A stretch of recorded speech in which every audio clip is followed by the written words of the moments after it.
ജിദ്ദയുടെ ഹൃദയമായ ബലദിനകത്തെ ഉസ്മാൻ ഇബ്നു അഫ്ഫാൻ പള്ളി അത് പൊളിച്ച് കുഴിച്ചെടുക്കുകയാണ്.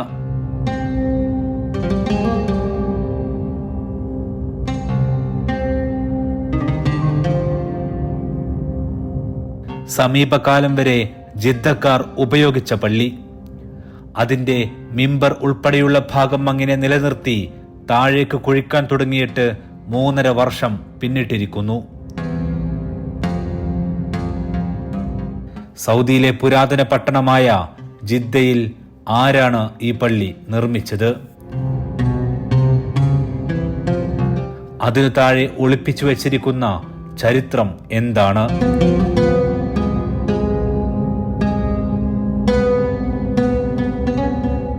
ഇവിടെ നിന്ന് മാത്രം കണ്ടെടുത്ത 17,000-ഓളം വസ്തുക്കൾ പറയുന്ന ചരിത്രം എന്താണ്?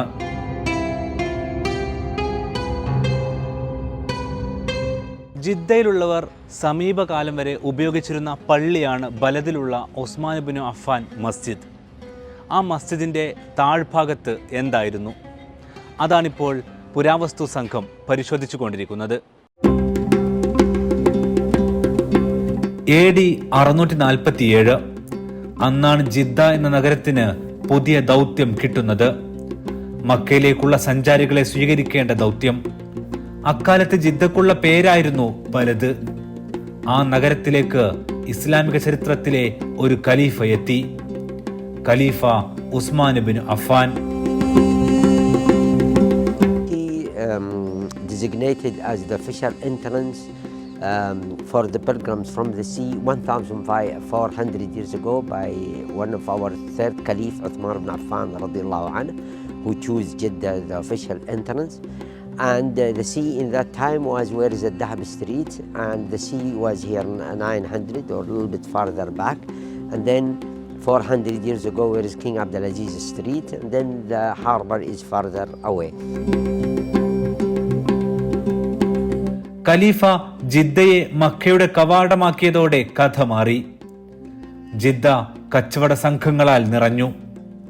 മക്കയിലേക്കൊഴുകിയ തീർത്ഥാടകരുടെ കച്ചവടവും വസ്തുക്കളുടെ കൊടുക്കൽ വാങ്ങലുകളും ബലദിൽ വെച്ചായിരുന്നു. ഈ ബലദിനകത്താണ് കുഴിച്ചു തീരാത്ത പള്ളിയുള്ളത്. പള്ളി ഖലീഫയുടെ പേരിലാണ്. അതിലൊരു ചരിത്രമുണ്ട്, ബലദിലെ പഴമക്കാർ പറയുന്ന ചരിത്രം. അത് ഈ പള്ളിയുടെ ഖനനത്തിന് നേതൃത്വം കൊടുക്കുന്ന പുരാവസ്തു ഗവേഷകൻ ഒട്ടോ ബഗി പറയുന്നത് ഇങ്ങനെയാണ്. We're standing at the front of Uthman bin Affan Mosque. According to local folklore, this is one of the oldest mosques in Jeddah. We started to excavate it around 3.5 years ago with archaeoconsultant, a company that is specialized in Near Eastern archaeology. And what is important to highlight here, we have very little information about mosques from the core territory of Islam, and this is a very rare example of an excavated mosque that, according to our knowledge, remained in use at least for 1,200 years up until modern times. അപ്പോൾ ഉസ്മാൻ ഇബ്നു അഫ്ഫാൻ ഖലീഫ ഇവിടെ എന്തിനു വന്നു? ആ ചരിത്രം പറയാൻ ബലദിന്റെ ചരിത്രകാരൻ തന്നെ വേണം. മീഡിയ വണ്ണിനോട് ആ ചരിത്രം അദ്ദേഹം ഇങ്ങനെ വിശദീകരിച്ചു. This site is one of the important sites in all Jeddah, the Mosque of Uthman ibn Affan. According to history record, he came to Jeddah in the year 26 of Islam, and he swam in the sea where it used to be the sea here, and then he prayed here, and then the people built a mosque, and this mosque is called Mosque of Uthman ibn Affan, and it documents the history of Jeddah in the Islamic era, and the pilgrims used to come to Jeddah, and then they pray in this mosque, and then they go towards Mecca. ഏതാണ്ട് 1000-ഓളം വർഷം പഴക്കമുണ്ട് ഈ പള്ളിക്ക് എന്നാണ് കരുതുന്നത്. ഉസ്മാൻ ഇബ്നു അഫ്ഫാൻ നേരിട്ടാണ് ഈ പള്ളി നിർമ്മിച്ചത് എന്ന് പറയുന്നുണ്ടെങ്കിലും അതിൻ്റെ സത്യാവസ്ഥ കൂടി ഈ പുരാവസ്തു പഠനത്തിലൂടെ തെളിയും. ഒപ്പം ഈ പള്ളിക്ക് താഴെ പണ്ട് എന്തെല്ലാം ഭാഗങ്ങളായിരുന്നു ഉണ്ടായിരുന്നുവെന്നതും പരിശോധനയിൽ വരും.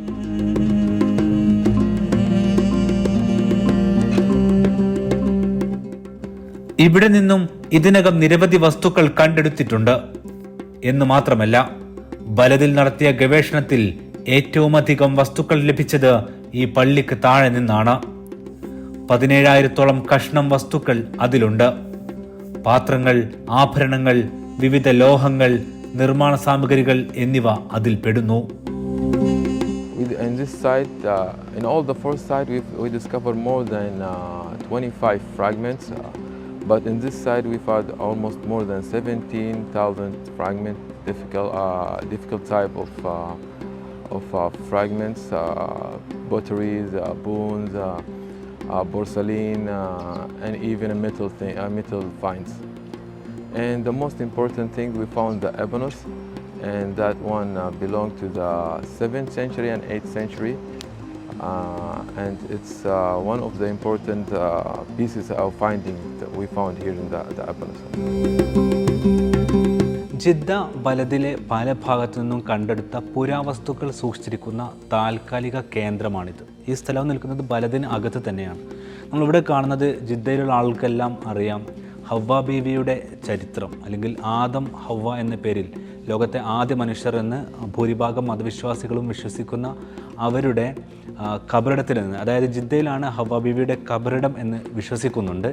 ആ ഭാഗത്ത് നിന്നും കണ്ടെടുത്ത വസ്തുക്കളാണ് ഇവിടെയുള്ളത്. അതോടൊപ്പം തന്നെ ബലദിൻ്റെ പല ഭാഗത്തു നിന്നും ശേഖരിച്ച വസ്തുക്കൾ ഇവിടെ പുരാവസ്തു വിഭാഗം സൂക്ഷിച്ചിട്ടുണ്ട്. ഇതിനകം ഏതാണ്ട് 25,000-ഓളം വസ്തുക്കൾ, ചെറുതും വലുതുമായ വസ്തുക്കളാണ് ഈ പ്രദേശത്ത് നിന്നും കണ്ടെടുത്തിട്ടുള്ളത്.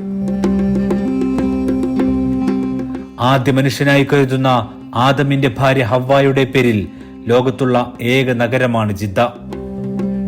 ലോകത്ത് തന്നെ ഹവ്വായുടെ പേരിലുള്ള ഏക ഖബറിടവും ജിദ്ദയിലാണ്.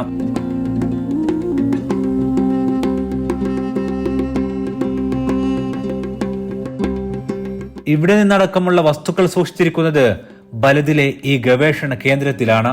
അവ ഇവിടെ നിരത്തി വെച്ചിട്ടുണ്ട്. ബാക്കിയുള്ളവ കാലപ്പഴക്കം നിശ്ചയിക്കാൻ ജർമ്മനിയിലേക്ക് അയച്ചു.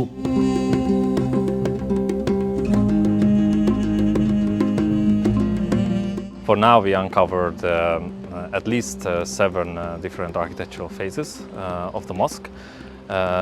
This stretches from the late 20th century as far back as the 9th to 10th century, but we haven't reached the bottom of the mosque yet, so the building continues to go down.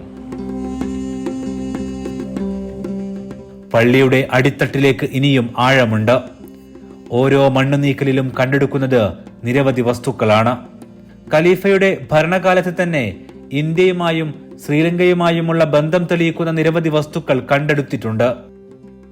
We found a lot of items. We found the wood is dated 1,400 years ago, and it is from a country next to India, from Sri Lanka, Abinu wood, and we found it and we dated it with the German laboratory, and we discovered the date and the time, which is the 40 and 50 of Islamic era, and in the year 647 after Christ, and it shows how old is this mosque and how important to Islamic history. ജിദ്ദയുടെ ചരിത്രമനുസരിച്ച് ഈ ബലദിനെ ചേർന്ന് നിന്നായിരുന്നു അക്കാലത്ത് കടൽ പ്രദേശം ഉണ്ടായിരുന്നത്. പിന്നീട് ഘട്ടം ഘട്ടമായാണ് Jeddah നഗരത്തിൻ്റെ വികസനത്തിനൊപ്പം കടൽ ഭാഗം മറ്റൊരു വശത്തേക്ക് നീങ്ങിയത്. അതിൻ്റെ കൂടി പഠനങ്ങൾ ഇതോടൊപ്പം പൂർത്തിയാക്കും. ബലദിനകത്ത് തുറക്കുന്ന പള്ളിയുടെ അടിഭാഗത്ത് പുരാവസ്തു പരിശോധനകൾ പൂർത്തിയാക്കി കാലപ്പഴക്കം നിശ്ചയിച്ച് അതിൻ്റെ ചരിത്രം രേഖപ്പെടുത്തും. പിന്നീട് പഴമയോടെ തന്നെ പള്ളി പുനഃസ്ഥാപിക്കും.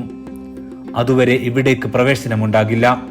ജിദ്ദയിലെ തന്നെ ഏറ്റവും പഴക്കമുള്ള പള്ളി കടലിൽ നിന്നും സംരക്ഷണം ഒരുക്കാനാകാം പിന്നീട് ഉയർത്തിയത്. പഠനം പൂർത്തിയാക്കുമ്പോൾ അതും തെളിയും. മനുഷ്യകുലത്തോളം പഴക്കമുള്ള നാടാണ് സൗദി അറേബ്യ. പുരാവസ്തു കേന്ദ്രങ്ങൾ സൗദിയുടെ ഭൂപ്രകൃതിയിൽ 8,000-ഓളം ഉണ്ട്. അവയോരോന്നിന്റെയും പഠനം പൂർത്തിയാക്കി ജനങ്ങൾക്കായി തുറന്നു നൽകുകയാണ്.